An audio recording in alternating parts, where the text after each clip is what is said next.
All right, ladies and gentlemen, welcome back to the channel again. Thank y'all so much for coming over. Now, I always like to hear the stories of people who were close to situations.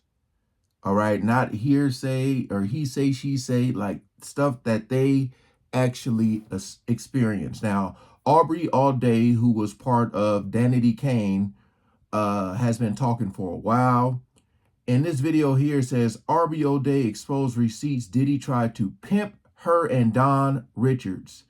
I remember Gene Deal saying that them girls lucky I don't pimp them out to my friends. You know, I like to see stuff adding up. That's what I like to see. So we ain't gonna waste no more time. Let's jump right into it. I wasn't willing to do what was expected of me. Not talent-wise, but in other areas. Aubrey O'Day is not letting up on the diddler.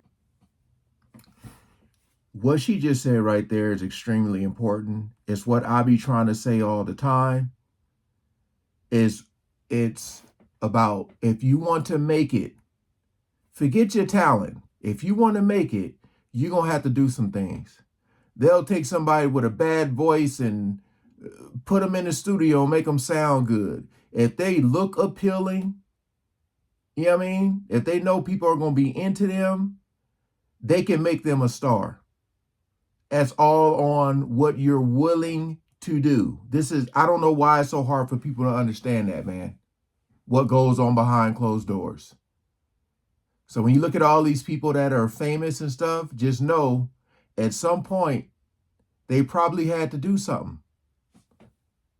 Because she's back at it again with receipts to expose how Diddy manipulated her and the other girls at Danity Kane. Aubrey has been speaking up about this for quite some time now. But this time, her group member Don Richards is backing her up, and they do not plan on letting it go until the world knows what they went through. In fact, Don actually took it a step further by filing a lawsuit against Diddy, accusing him of SA, depriving her of food and sleep, and refusing to pay her adequately. Don even went as far as claiming that she saw Diddy putting his hands on both Kim Porter and Cassie, and when she tried to intervene, he threatened to take her life and dispose of her body. Child, let's get right into this mess, because there's so much tea to sip on here. Now, for those of y'all who don't know, Aubrey and Don were both part of the very popular girl group Danity Kane, which was signed to Diddy's very fraudulent record label Bad Boy Entertainment. The group was made up of 5 girls: Andrea, D. Woods, Shannon, Don, and Aubrey. Diddy actually signed them to his label after discovering them on MTV's Making a Band. At the time, the girls were happy to finally get signed because they thought this was gonna be a great partnership.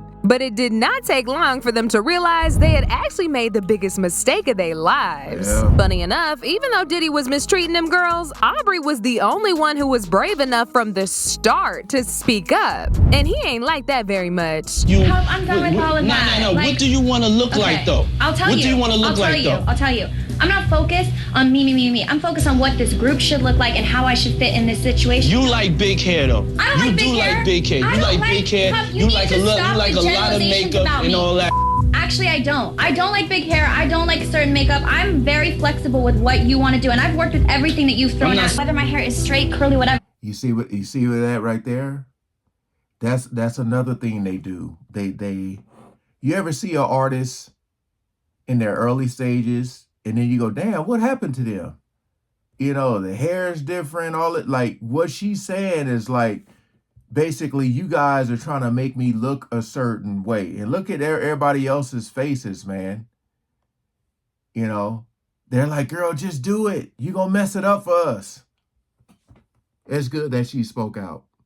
I'm not here in a group to have curly, straight, big, makeup, whatever. I'm here in a group to sing with my group, and that is all I care about.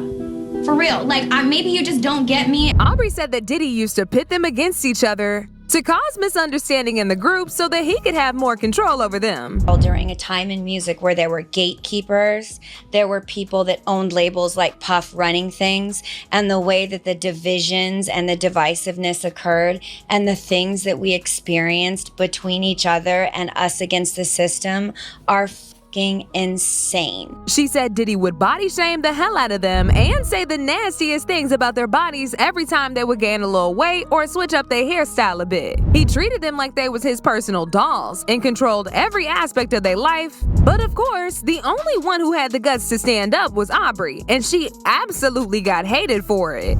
I wasn't willing to do what was expected of me. Not talent-wise, but in other areas. So it's difficult when you're that young to understand your worth as a woman through the men that I was around, and that was very traumatic. That's a bar. I don't think any of us have healed from that. Diddy would be like, you're not hot anymore, like what happened? You don't have anything, like you don't have any curves.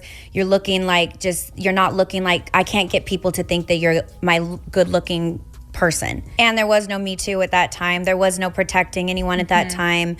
You signed a million NDAs and a million contracts that took away all your rights. So Damn. Aubrey said Diddy would try to convince the other girls to indulge in freak-off activities against their will and would very brutally, verbally, and psychologically mistreat them when they rejected these advances. In fact, Diddy's former bodyguard Gene Deal said he overheard Diddy talking about how he was gonna drink the girls up and pimp them out to his guys so they could have their way with him. And I'm giving you this, Aubrey.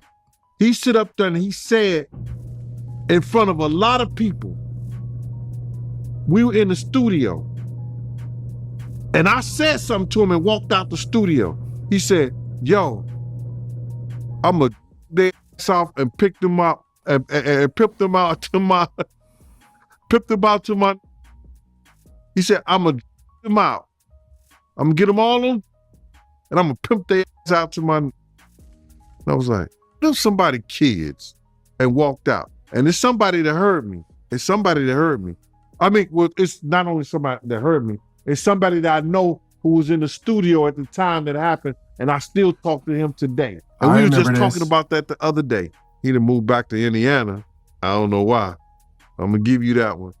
He said he was gonna them all out and pimp them out. The crazy thing is, Diddy tried to silence the girls shortly before Cassie's lawsuit came out by making them sign NDAs in exchange for the publishing rights to their music, which he's kept to himself for decades. But Aubrey convinced the girls not to sign it. It turns out that it wasn't just Danity Kane's publishing rights he was trying to give back. Apparently, he had gotten in touch with all the artists signed under Bad Boy to give them back, but only if they signed NDAs promising to never speak on what he did to them. Diddy knew Cassie's lawsuit was going to encourage more of his victims to come out. Boy, like look at that, man. Slick and sly. I'll give you your music rights back so you can start making money from the royalties if you promise to not say nothing about what took place. Sheesh, man. That is huge. That is, And he tried to get ahead of it by shoving NDAs down their throats. In fact, Aubrey revealed that he bought them these new NDAs just a few weeks before Cassie slapped him with a lawsuit. Fortunately, Aubrey knew something major was gonna happen to him, for him to be suddenly rushing them to sign these NDAs, so she told the girls not to sign it and just wait and see what comes up. I have to release him for any claims or wrongdoings or actions prior to the date of the release. I have to sign an NDA that I will never disparage Puff, Bad Boy, Janice Combs, or Justin Combs' music or EMI or Sony ever in public. So that you just got recently for this thing? I got it a few months ago when he started doing what's this. In the news now? So what's happening is artists, some of them, not all of them, are being given streaming royalties and ownership back over our publishing on songs that we wrote at a time when you know that you have to stream a song 1 million times to make a cent. Yeah. right. Okay? It's hundreds of dollars. And me as somebody that's a girl's girl, I hit everyone in my group and said, absolutely do not take this deal. I can get us a show on Hulu right now and talking about boy bands and girl bands. Diddy's ex-bodyguard Gene Deal confirmed this as well when he said Danity Kane were actually the only ones who didn't sign that NDA. Everybody else signed it, but as a result of Aubrey clocking that something fishy. See that? Everybody else signed it to get the rights back to their music. So who all these other people who signed it, these are the people who aren't going to be able to talk and probably have a lot of information on what went down. And we'll probably never hear of it now. And that explains why there's a lot of people that are quiet. Going on, the girls head back and didn't sign. But did Diddy make his artists sign NDAs and people that work for him? Well, a lot of these rappers, a lot of these industry people, anybody who does business nowadays with the internet, they have NDAs, non-disclosure. That means that if you work for them, you around them, you can't disclose any of the information about them. It's the same thing that he gave to all his artists when he gave them their publishing back. I'm gonna give y'all publishing, but y'all can't talk about Janice Cone, Justin Cone, Sony, Bad Boy, or anything that happened. Y'all can't talk about none of that. But there's some artists that didn't say anything, that didn't sign it, and they able to talk about anything they want to. And I think that's those girls that was, I think Danity Kane. I think a couple of them didn't sign it. And boy, oh boy, they probably gonna go after him too. And do y'all remember the time that Diddy put up that ridiculous So as was said before, I believe, like, the NDAs don't work if there's a crime involved. But think about the stuff that, I mean, they're saying he's a horrible person. So let's just say some of the stuff he was doing wasn't illegal, but it was still like messed up. You know what I mean? Like bullying and all that type of stuff. So my whole thing is like, you're a new artist coming into the industry and you see all this fame and fortune around you and you want to be a part of it, especially if you come from nothing. And they say, you know, not all, but they say a lot of people would be willing to do whatever to indulge in that lifestyle. You know, that's why you see a lot of people just looking different, man. You don't even recognize them, tattoos on the face, just all that, man. It's because they got in the industry and became soulless. So people like Aubrey, you know, who have been speaking out, like that's really good because she has a lot of insights on what went down. A lot of insight. So kudos to her for not signing and not and telling the other girls not to sign.